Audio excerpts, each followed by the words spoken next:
부터 6절 말씀입니다. 우리 서원준 학생이 성경 봉독해 주도록 하겠습니다.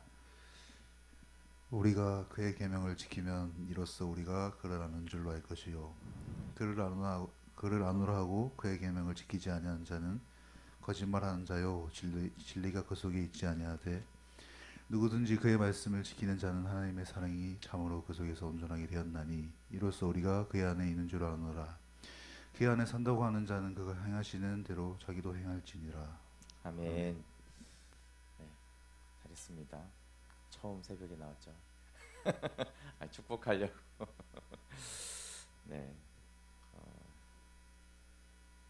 학생 때 교회에서 처음 나와서 뭐 시켰던 때가 좀 생각이 났어요.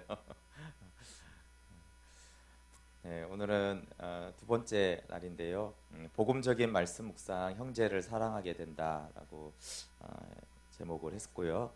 요한일서의 목적이 이렇게 두 가지로 나오는데, 요한일서는 계속 내면적인 영적인 우리 안에 어떤 목적을 위해서 쓰여졌는데, 그것은 영생을 아는 생명의 공동체를 세우는 것이라고 어제 말했습니다. 그런데 동시에 이제 외면적인 어떤 삶의 목적에 대해서 나옵니다. 1장 4절 같은 경우는 우리의 기쁨이 충만하게 하려 함이다라고 했고, 그 외에도 빛 가운데 행하게 하려고, 또 2장에는 이제 죄를 범하지 않게 하려고, 또 이제 서로 사랑하게 하려고, 이런 삶의, 그러니까 생명을 아는 것과 생명의 삶을 얘기하는 것이죠. 같은 한 생명인데 생명이 우리 내적으로 영적으로 주님이 사는 것인데, 그렇게 생명이 우리 안에 사시면은 그 생명이 이제 표현이 될 때 이렇게 표현이 된다라는 두 가지 말씀이 계속해서 반복해서 나오는 것을 알 수가 있습니다. 그런데 요한일서 2장 1절부터 2절은 그래도 참 귀한 게 뭐냐면, 이 말씀이 없으면 요한일서 말씀은요 굉장히 부담이 됩니다. 이게 완전한 어떤 신앙생활을 이제 하는 것인가? 왜냐하면 빛 가운데 걸어가고 서로 사랑하고 기쁨이 충만하고 정말 오늘도 예수님 같이 행하라 이렇게 말씀이 나오니까 그런 자만이 그러면 신자인가라고 할 수 있는데, 그렇지 않은 사람들도 예수 그리스도를 믿는 신자요 생명이 있다라는 것들을 말하는 부분이 요한일서에서는 2장 1절 2절입니다. 그래서 한번 2장 1절 2절 같이 읽어볼게요. 시작. 나의 자녀들아, 내가 이것을 너에게 쓰면 너희로 죄를 범하지 않게 하려 함이라. 만일 누가 죄를 범하여도 아버지 앞에서 우리에게 대언자가 있으니 곧 의로우신 예수 그리스도라. 그는 우리 죄를 위한 화목제물이니 우리만 위할 뿐 아니요 온 세상의 죄를 위하심이라. 네, 물론 요한이 이것을 기록한 목적은 죄를 범하지 않게 하려는 것이죠. 빛 가운데 행하여서 생명을 누리게 하기 위한 것이 요한일서의 기록 목적입니다. 그러나 만일 죄를 범하면 우리 죄를 위한 화목제물 대신 우리의 대언자가 있는 것입니다. 그래서 우리가 우리의 죄를 자백하면 우리를 모든 불의에서 깨끗하게 하십니다. 우리가 깨끗하게 되는 이유를 우리가 유명한 말씀은 1장 9절 10절이니까 우리가 우리의 죄를 자백하면 깨끗하게 되는가 보다 그러는데, 그러지 않고 우리가 우리의 죄를 자백하면 우리의 화목제물 대신 대언자 예수 그리스도 때문에 깨끗해진다라고 말하는 것입니다. 이게 사소한 것 같지만 굉장히 중요합니다. 그렇죠? 우리가 죄를 자백하면 죄 사함 받으면 그건 우리의 공로예요. 그러면 나는 죄를 자백하는 사람이지, 나는 죄를 깨달아서 이렇게 회개한다고 하는 사람이지, 그렇게 이제 내가 죄 사함 받는 것이 아니고, 우리가 죄를 자백하면 죄 자백이야 세상 누구나 할 수 있잖아요. 잘 믿는 사람도.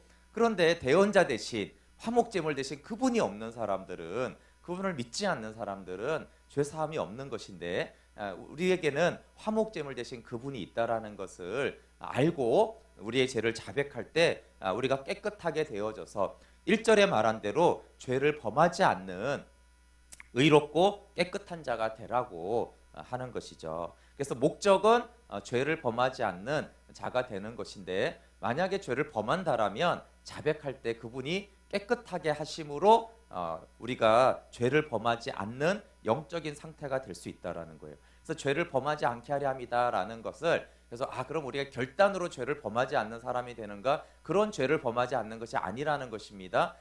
주님이 우리를 깨끗하게 하셨고 생명이 있기 때문에 그것을 알아서 그 보혈의 능력과 우리 안에 있는 생명을 알아서 죄를 범하지 않게 하려고 내가 이것을 쓴다라고 하는 것입니다.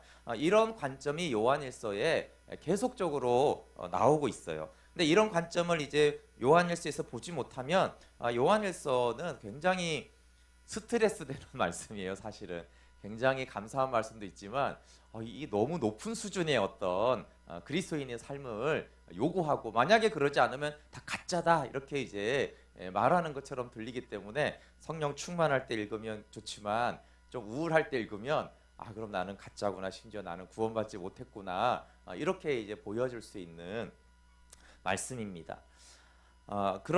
그렇기 때문에 죄를 짓지 않는다라는 말씀도 나오고요. 요한일서는 죄를 짓지 않게 하려 함이다라고도 있지만 완전주의나 우리는 죄가 없고 죄를 지을 수 없다, 그런 영지주의자들의 이야기를 하는 것이 아닙니다. 근데 영생의 삶에 아주 그 총체적인 말씀이 잘 나오는 것이 오늘 3절에서 6절 말씀이에요. 우리 3절 말씀 한번 같이 읽어볼게요. 시작. 우리가 그의 계명을 지키면 이로써 우리가 그를 아는 줄로 알 것이요. 우리가 그의 계명을 지키면, 저 빛 가운데 행하면 예수님을 아는 줄로 알라는 거죠. 요한일서에는 이런 표현이 굉장히 많이 나옵니다. 그를 아는 줄로 안다. 왜 이런 표현이 많이 나올까요? 왜냐하면 요한일서의 기록 목적이 너희에게 생명이 있음을 알게 하려 함이라고 그랬잖아요. 그러니까 생명이 있는데 생명이 있음을 알게 하려고 쓴 것이에요. 그러니까 이러이런 자는 생명이 있을 뿐만 아니라 생명으로 사는 자다라는 것을 계속 알려주는 것이에요. 그래서 그냥 기록 목적에 생명이 있음을 알게 하려 합니다, 그게 아니고 계속 요한일서에는 이렇게 사라지면 그게 바로 생명으로 사는 것이야, 이렇게 사는 것은 그건 생명으로 사는 게 아니야, 이 말씀이 요한일서 전체에 굉장히 반복해서 나와요. 그래서 내가 이것을 쓰는 것은 이런 표현도 많이 나오고 알 것이요 아나니 이런 표현들이 많이 나와요. 근데 이제 생명이 있을 뿐만 아니라 생명으로 사는 자 중에 하나가 뭐예요? 우리가 그의 계명을 지키는 것이에요. 그러면 이로써 우리가 알아요. 그러니까 요한 1서가 쓰기 전에는 성도들이 무엇이 생명으로 사는지를 잘 몰랐던 것이요. 그렇죠. 생명은 있지만. 그래서 요한일서 2장 4절 한번 같이 읽어볼게요. 시작. 그를 아노라 하고 그의 계명을 지키지 아니하는 자는 거짓말하는 자요 진리가 그 속에 있지 아니하되. 이건 또 이제 반대말이에요. 이것 앞에는 그를 아는 줄로 아는 자고, 근데 4절은 이제 반대말이죠. 예수님을 안다고 하면서 계명을 지키지 않으면 그것은 거짓말하는 자요 진리가 그 속에 없다라고 하는 것이에요. 근데 이것은 1장 5절부터 7절과의 병행 구절입니다. 그래서 요한일서가 짧음에도 불구하고 계속 반복이 되고 있다는 것을 알 수 있어요. 1장 6절에도 만일 우리가 하나님과 사귐이 있다 하고 어둠에 행하면 거짓말을 하고 진리를 행하지 아니하금니와. 그래서 2장 4절과 1장 6절이 그 계명을 안다 하고 계명 안 지키면 거짓말한다.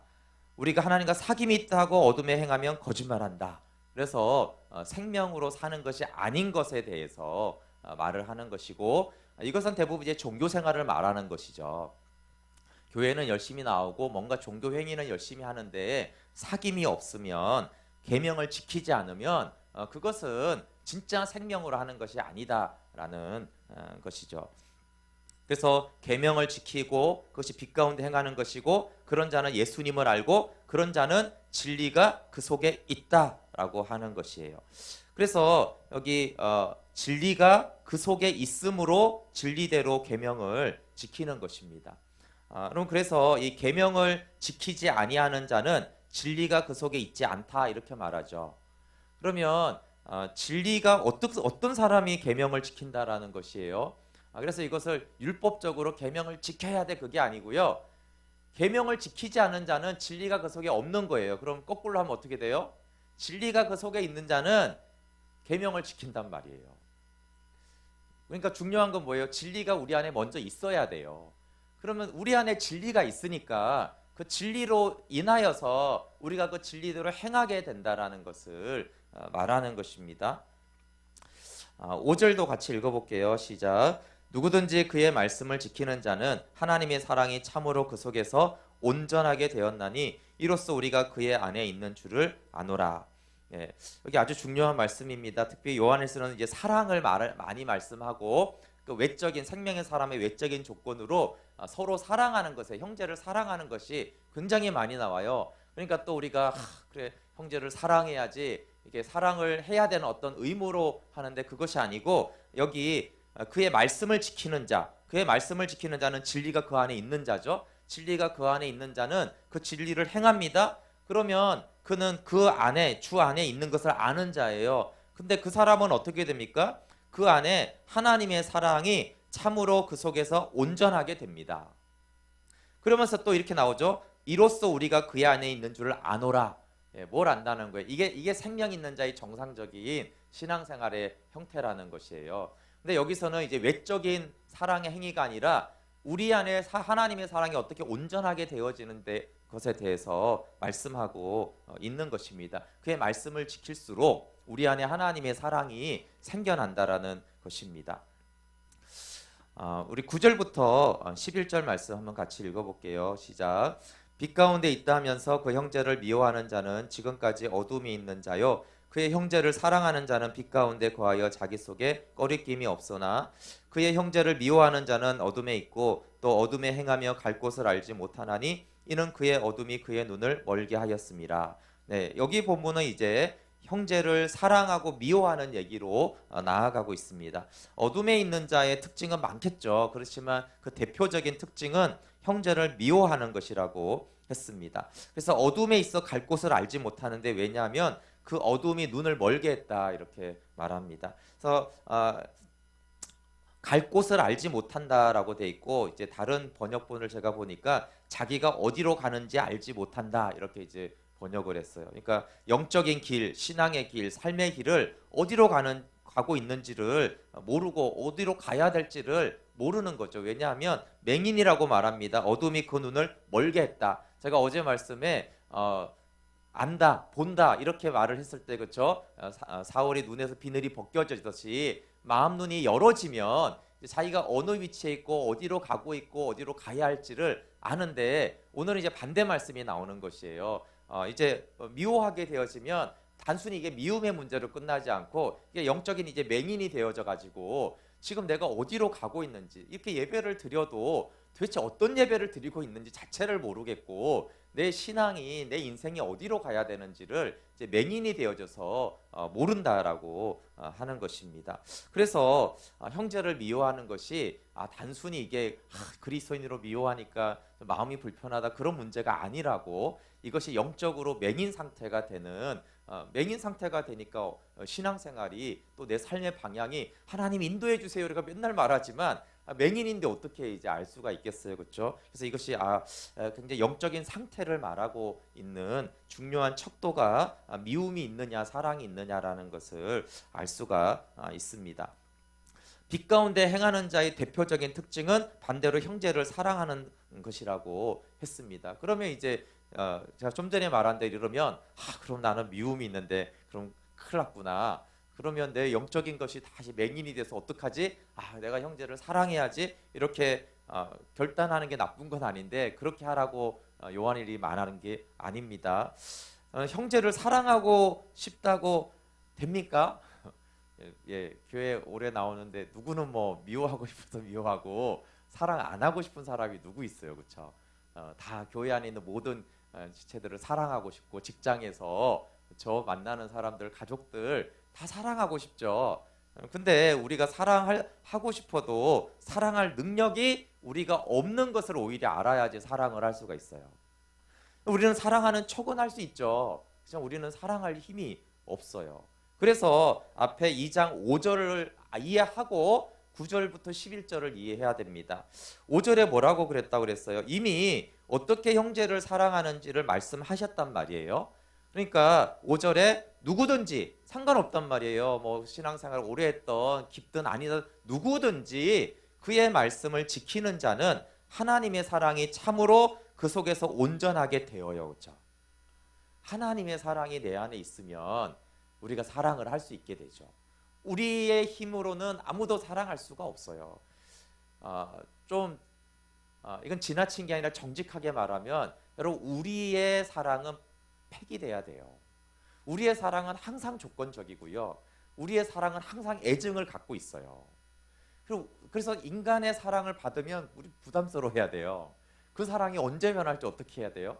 인간적인 사랑을 나한테 많이 쏟아부었기 때문에 얻어가려고 하는 것도 이제 많을 거고 나한테 인간적인 사랑을 하면은 실망도 더 커져요. 그리고 대부분의 미워하는 사람은 누굽니까? 지나가는 사람이 아니잖아요. 그렇죠? 사실 내가 어느 정도 마음을 준 사람이 미워요.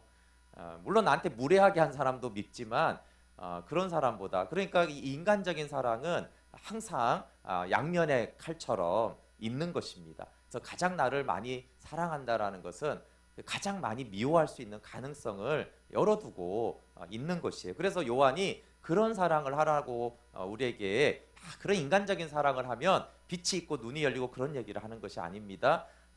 하나님의 사랑이 있는 사람, 그 사람은 안에 하나님의 사랑이 있으니까 형제를 사랑하게 되잖아요. 그렇죠? 그러니까 빛이 있다고 눈이 열어졌다는 것은 행위를 말하는 것이 아니라 그 안에 하나님의 사랑이 있는 자는 당연히 빛이 있고 눈이 열어졌잖아요. 근데 누가 하나님의 사랑이 있냐면 그의 말씀을 지키는 자가 사랑이 있고 근데 그 말씀을 지키려면 아까 말했는데 말씀이 마음에 있어야지 지키지 내 마음에 내 안에 말씀이 없고 말씀이 내 밖에 있는데 그 말씀은 그러면 의무로 행하는 것이고 내 안에 있으면 사랑으로 그 말씀을 행하는 것입니다. 그래서 진리가 그 속에 있는 자가 말씀을 지키고 말씀을 지키는 자 하나님의 사랑이 그 속에서 온전하게 되기 때문에 그 사랑으로 이제 형제를 사랑하게 될 때 그 사람이 영적으로 눈이 열어진 자고 보는 자고 생명의 말씀을 자세히 보고 손으로 만지는 자가 된다라고 말하는 것입니다. 형제 사랑이 내 힘으로가 아니라 진리가 내 안에 거함으로만 우리는 사랑할 수가 있습니다. 그래서 말씀을 묵상하는 것이 너무나 중요한 것입니다. 말씀을 묵상해서 그 말씀이 내 안에 거할 때 그것이 내 안에 사랑이 되어지고 그것이 이제 외적으로 표현이 형제 사랑으로 되어지면 그것이 더 우리의 영의 눈을 열어줘서 하나님의 뜻이 무엇인지 갈 바를 알게 하는 우리의 삶의 인도함까지도 되어지는 것입니다. 그래서 요한일서의 전체 목적은 생명이 있음을 알게 하려 하는 것이에요. 그 생명을 알면 주님의 사랑이 내 안에서 자라잖아요. 그렇죠? 그러면 이제 순종으로 외적인 형제 사랑으로 서로 사랑으로 이게 나타나게 된다라는 외적인 사랑의 삶을 말하는 것입니다. 그렇기 때문에 2장 24절부터 보면은 요한이 복음의 말씀이 너희 안에 거할 것을 이렇게 권면하고 있어요. 그러니까 관건은 뭡니까? 형제 사랑. 그래서 영적으로 눈이 열어지는 것의 관건은 뭐냐 하면은 우리가 주님 안에 그 말씀이 우리 안에 거하는 거예요. 그렇죠? 그러면 이제 영적인 삶으로 살 수 있는 것이요. 그러면 어떻게 말씀이 우리 안에 거하는가? 말씀이 우리 안에 거해야지 하나님의 사랑이 우리가 말씀대로 살고 하나님 사랑이 우리 안에 있고 우리가 사랑하는 삶을 살 수 있는데 그러니까 그 출발이 뭐냐 하면 말씀이 우리 안에 거하는 것, 진리가 우리 속에 있는 것이라고 요한이 말하는 것이고 그것을 아주 본격적인 주제로 다룬 것이 요한일서 2장 24절부터 쭉 2장 마지막까지 나오는 내용이 그러면 어떻게 진리가 우리 속에 거하는가에 대한 말씀을 나누는 것입니다. 우리 2장 24절 25절 같이 읽어볼게요. 시작. 너희는 처음부터 들은 것을 너희 안에 거하게 하라. 처음부터 들은 것이 너희 안에 거하면 너희가 아들과 아버지 안에 거하리라. 그가 우리에게 약속하신 것은 이것이니 곧 영원한 생명이니라. 네, 그래서 그 앞부분에는 2장 4절에는 진리가 그 속에 있지 아니하되 이렇게 말하면서 진리가 그 안에 있어야 계명을 지킨다 이렇게 말하고요. 진리가 어떻게 우리 안에 있게 하는지에 대해서 요한이 너희는 처음부터 들은 것을 너희 안에 거하게 하라. 그러면 어떻게 돼요? 처음부터 들은 것이 너희 안에 거하면 너희가 아들과 아버지 안에 거하리라. 분명 처음부터 들은 것은 분명한 것은 말씀이죠. 그렇죠? 하나님의 생명의 말씀이에요. 요한의 표현을 말하면 생명의 말씀에 관하여는 이렇게 말했는데 생명의 말씀을 처음 들었어요. 근데 그 처음 들은 그 생명의 말씀을 너희 안에 거하게 하라 이렇게 말하고 있습니다. 그리고 좁은 범위로 말하면 처음부터 들은 것은 복음의 말씀이죠. 물론 처음부터 들은 것이 복음만이다 이렇게 할 필요는 없어요. 왜냐하면 뒤에 보면 서로 사랑하는 것을 처음부터 들었다 이렇게 말하기 때문에 그래요. 근데 생명에 대해서 주제가 말하기 때문에 너희가 생명 얻는 복음에 대해서 이게 주제잖아요. 그러니까 생명 얻는 복음을 처음부터 너희가 들은 대로 근데 생명 없는 복음을 너희 안에 거하게 하라는 것이에요. 여기 핵심은 어떻게 처음부터 들은 복음을 우리 안에 거하게 할 수 있는가라고 했을 때 복음적인 말씀 묵상을 하는 것입니다. 여기 보시면 이것이 복음적인 말씀 묵상의 내용이라는 걸 좀 더 알 수 있는 말씀이요. 처음부터 들은 것을 너희 안에 거하라는 말씀과 함께 27절을 보면은 그 내용을 좀 알 수가 있어요. 우리 27절 말씀 같이 한번 읽어볼게요. 시작. 너희는 주께 받은 바 기름 부음이 너희 안에 거하나니 아무도 너희를 가르칠 필요가 없고 오직 그의 기름 부음이 모든 것을 너에게 가르치며 또 참되고 거짓이 없으신 너희를 가르치신 그대로 주 안에 거하라. 네, 지금 여러분들은 지금 설교를 듣잖아요. 설교는 어떤 거예요? 가르침을 받는 거예요, 그렇죠? 근데 여기서 말한 요한이 처음부터 들은 것을 너희 마음 안에 속에 거하게 하라고 할 때는 지금 가르침을 받는 게 아니라는 거예요. 누군가 이렇게 설교를 해서 성경 공부를 가르쳐줘서 강의를 해서 듣는 것이 처음부터 들은 것을 거한 게 그게 아니에요, 그렇죠? 그리고 새로운 걸 배우는 게 아니에요. 이미 이제 들었고 아는 것을 말하는 것입니다. 그래서 아무도 너희를 가르칠 필요가 없고 오직 그의 기름 부음이 모든 것을 너희에게 가르쳐요. 그러니까 이게 배우는 건 배우는데 어떤 사람한테 배우는 것이 아니라 기름 부음이 가르친다는 게 성령의 기름 부음이 그러니까 우리를 가르치는 것이죠. 성령의 조명인 것이에요. 그러니까 누군가 가르치지 않는데 말씀을 어떻게 거하게 합니까? 그럼 내가 말씀을 묵상하거나 보는 거 아니겠어요, 그렇죠? 내가 알 수 있는 방법. 만약에 성경책이 없다라면 내가 뭐 암송하고 있는 것이든 어쨌든 누군가 안 가르쳐 주는데 성령이 가르쳐 주는 말씀을 배운다. 기도하는 것이 아니에요. 말씀을 거하게 하는 것이니까. 그러니까 오늘날에는 당연히 우리가 내가 직접 말씀을 보고 가르침 받는 게 아니고 그때 누가 가르쳐요? 기름 부음이 성령의 기름 부음이 우리를 가르치는 거예요. 그리고 맨 뒤에 보면 너희를 가르치신 그대로 주 안에 거하라 이렇게 말하죠. 성령이 가르치는 대로 주 안에 거하라 이렇게 말씀하는 것입니다. 그래서 이것이 복음적인 말씀 묵상을 하라는 메시지가 충분히 되는 것입니다. 오직 성령 안에서 이미 복음은 들었고 생명 없는 복음은 들었잖아요. 근데 저도 예전에 그렇게 하지 못했는데 생명 없는 복음을 들은 다음에 계속적으로 누군가한테 가르침을 받지 않으면 더 이상 생명 없는 복음을 우리 안에 거하지 않게 하는 그렇게 하지 말라는 것이에요. 진리가 우리 속에 거하려면 너희가 이미 배운 복음을 계속적으로 스스로 성령 안에서 마음에 거하게 해야 되는 것입니다. 그래서 복음의 말씀이 내 안에 거하게 하는 것이에요. 새로운 걸 배우는 것이 아닙니다. 그래서 묵상을 할 때 저희 교회에서 성경 공부나 깨달음 위주의 묵상을 하지 말라는 게 그런 거죠. 묵상의 목적은 이미 아는 복음을 내 안에 거하게 하는 것이에요. 새로운 정보, 새로운 지식, 성경에 이런 내용도 신기한 내용도 있었네. 이런 게 아니고요.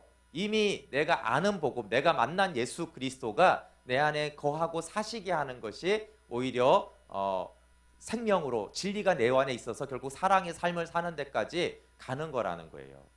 그래서 적용 중심도 하지 말라. 일단은 그렇죠? 왜요? 일단은 말씀이 내 안에 거하게 하는 것이 중요한 것입니다. 십자가 보혈과 내가 십자가에 죽고 장사되고 부활에 연합되었다라는 것이 내 안에 그 말씀이 항상 거하게 하는 것이 말씀 묵상의 목적입니다. 그래서 그냥 말씀 묵상이라고 하지 않고 복음적인 말씀 묵상을 해야 됩니다. 복음이 내 안에 늘 역사하는 복음이 내가 알고 들었던 그 복음이 내 안에 항상 거하게 하는 말씀 묵상을 할 때 처음부터 들은 것이 우리 안에 거하게 되잖아요. 물론 우리가 여기 성령의 기름 부으심이 가르친다고 했기 때문에 우리가 말씀 묵상의 행위를 해서 그건 아니라고 했어요. 그렇죠? 그래서 늘 보혈로 씻고 성령의 은혜를 구해야 하는 것입니다. 히브리서 4장의 말씀 묵상과 요한일서 2장 24절부터 27절의 말씀 묵상이 같은 내용을 말하고 있습니다. 히브리서 4장 12절부터 보면 하나님 말씀이 살아있고 운동력이 있어, 그렇죠? 좌우의 날성검이 돼서 우리의 모든 그 비참함을 심판대 앞에 다 드러내잖아요. 그리고는 우리에겐 대제사장 대신 예수님이 있어서 우리를 긍휼하심을 받고 은혜를 받기 위해서 때를 따라 덮는 은혜의 보좌 앞으로 우리가 나아가라고 이렇게 말씀하고 있어요. 그러니까 여기 살아있고 운동력 있는 말씀이 성령이 우리 안에 가르쳐 주시는, 재조명해 주시는 말씀입니다. 그래서 제가 이렇게 늘 묵상할 때 앞에 그냥 주해라고 해도 되는데 하나님의 현존 앞에 서게 하는 말씀과 성령의 조명이라는 거. 성령의 조명이 뭐냐면 이 조명이 있잖아요, 그렇죠? 여기 불이 이게 캄캄한데 성령이 조명하면 이렇게 빛이 딱 들어오는 것을 말하는 거죠. 그래서 성령의 조명이라는 것은 내가 연구해서 깨달아서 아는 게 아니고 성령이 보여주셔야지 안다라는 것이에요. 근데 요한도 말하는 것이 말씀을 묵상하되 기름 부으심이 가르쳐 주는 게 너무 필요하다는 건데, 예수님도 보혜사 성령님을 말하면서 그가 모든 것을 가르치고 생각나게 한다고 했잖아요, 그렇죠? 근데 성령님이 하시는 역할이 전혀 새로운 걸 가르쳐 주는 게 아니라 예수님이 이미 하신 말씀을 깨닫고 가르쳐 주고 생각나게 하잖아요, 그렇죠? 근데 요한도 이미 이제 성령님이 마가다락에 오신 지 한참이 됐는데도 동일하게 말하는 거예요. 성령님이 오셔서 새로운 걸 막 말하는 게 아니고요.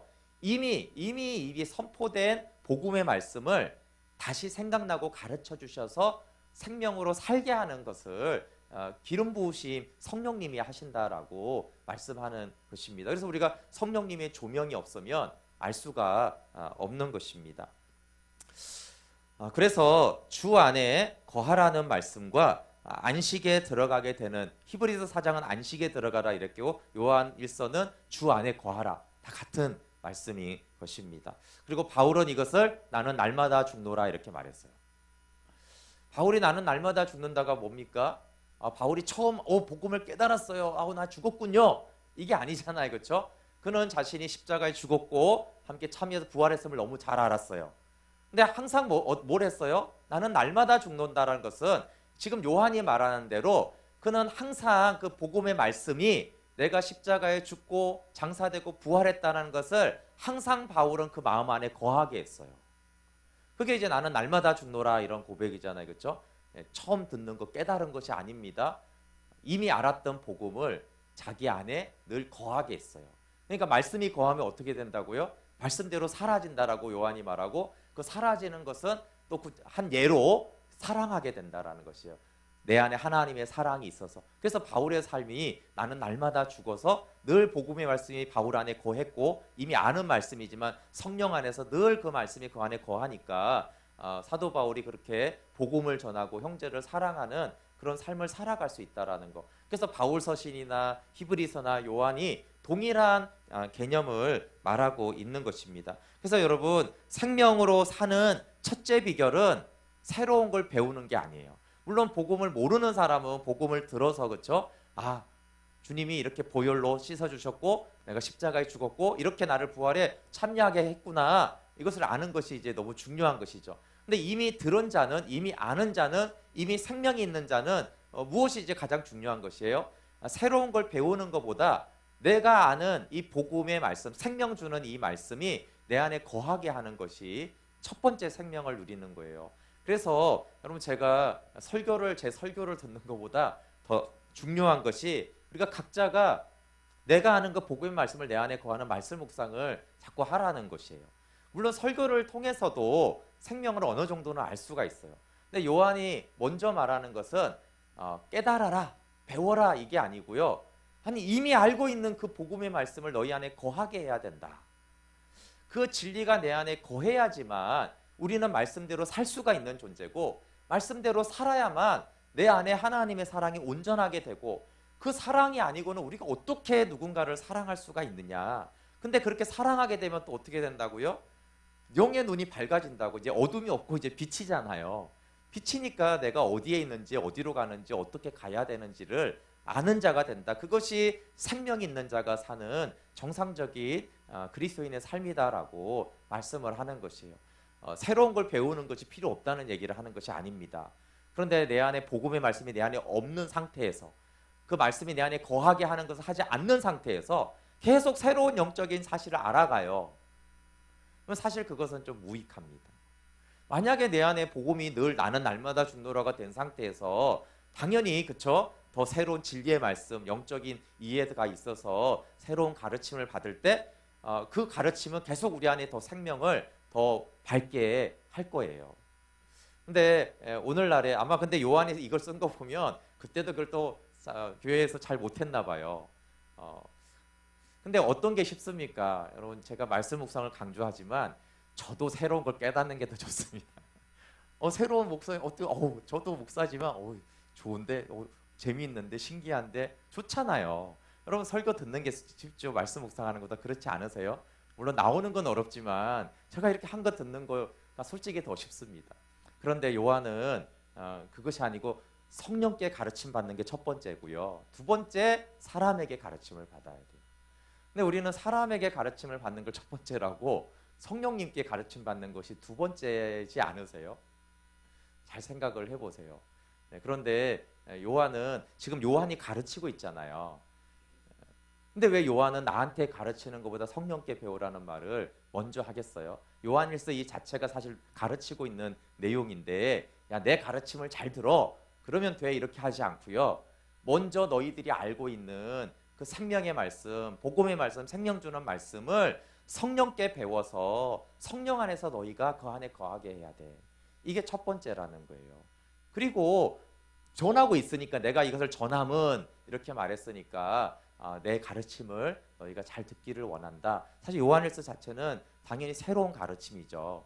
물론 완전히 예수님과 다르진 않지만 새롭게 깨닫게 하는 말씀인 것은 맞아요. 근데 우리가 요한일서를 보면서도 마찬가지인 거. 요한일서에는 이런 말씀이 있네. 그게 요한이 말하고 싶은 것이 아니고요. 첫 번째는 너희들이 생명 있는 자면 그 말씀을 그 안에 거하게 해라. 이것이 내가 너희에게 요한일서를 써는 생명이 있는 자가 생명으로 사는 가장 큰 비결입니다. 그런데 그것은 추상적이지 않고 어디까지 간다고요? 형제를 사랑하는 곳에까지 가야 되는 것이다. 네, 그러니까 사랑이 안 되면 뭘 하라는 거예요? 처음부터 들은 것을 너희 안에 거하게 하라는 것을 하는 거예요. 형제 사랑하라고 돼 있으니까 사랑이 나는 안 되니까 사랑하려고 노력해야지. 그거 필요 없는 건 아닌데요. 내가 형제 사랑이 없는 것을 깨달았으면 내 안에 생명의 말씀이 내가 거하지 못하게 하는 상태이구나. 거기서 출발이 돼야 되는 것이거든요.